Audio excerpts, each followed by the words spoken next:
Gureasko, and I'd like to show you how to do the introduction of Lady Antebellum's Hello World. The song's in the key of E flat, and all that means is that the E flat, the B flat, and the A flat are flatted in the scale of E flat. And if you look on the screen now, you will see the key signature of E flat. You will also see the notes of the scale printed out. For those of you who read music, and for those of you who don't, I'll still talk you through the chords that we use, and you will see a keyboard coming up on your screen very shortly, and we'll go through the chords and then the actual lick itself. We'll listen to it full speed, then half speed, and then again at full speed.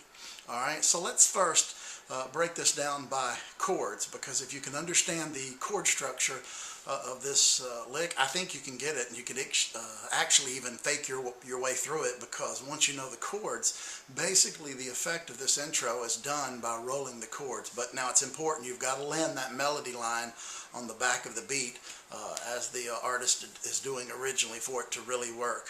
Alright, so if you look on the screen there, you will see that we have and by the way, I'll be interchanging chords with number names, and if you look on the screen right now, you will see an explanation of that, and all that the numbers are. Basically, if we're in the key of E flat is 1, and then you number each note of the scale accordingly. So if E flat's 1, F is 2, G is 3, and so forth. So during the course of the instruction, if you hear me sometimes talking in letters and then other times talking in numbers, maybe that won't be so confusing to you. Alright, so we begin by just looking at the chords themselves, and we're going to skip the first 3 measures because that's a string pad, it's a straight E flat chord, but if you look at measure 4, you've got an E flat chord, but now there's a B flat in the bass. It's still an E flat chord, but it's an E flat chord in what we call the second inversion. I won't go into inversions in this video because that's not the point. We can talk about that another day. But if you look at that, you've got an E flat chord with a B flat in the bass, and then you change that E flat chord slightly. In the right hand, the top note becomes an A flat, and then it resolves down to the G. So basically what you have is an E flat chord, and then the top note is going B flat, A flat, and G. Alright, now if you look in the next measure, you'll see on the left hand there is a B flat, that's the 5 chord. It's a sus, meaning the 4th is suspended, and there's also a 7th in there, the 7th of the scale there in B flat, it's A flat. So you have B flat, E flat, A flat, and B flat again in your left hand.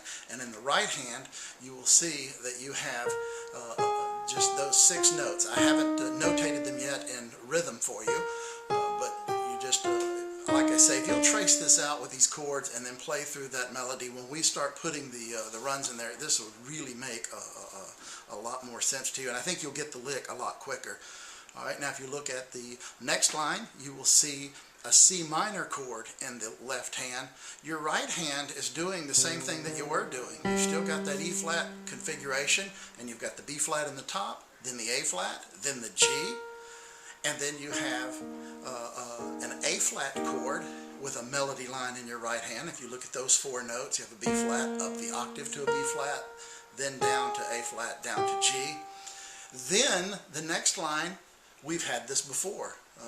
It was what we had on the first line, where you've got an E flat chord, you've got that B flat at the top, A flat next, and then the G. And then finally, it's going to cadence there on a 5 chord, and then there's a melody, or a sus, because it's got an E flat in there, in the right hand.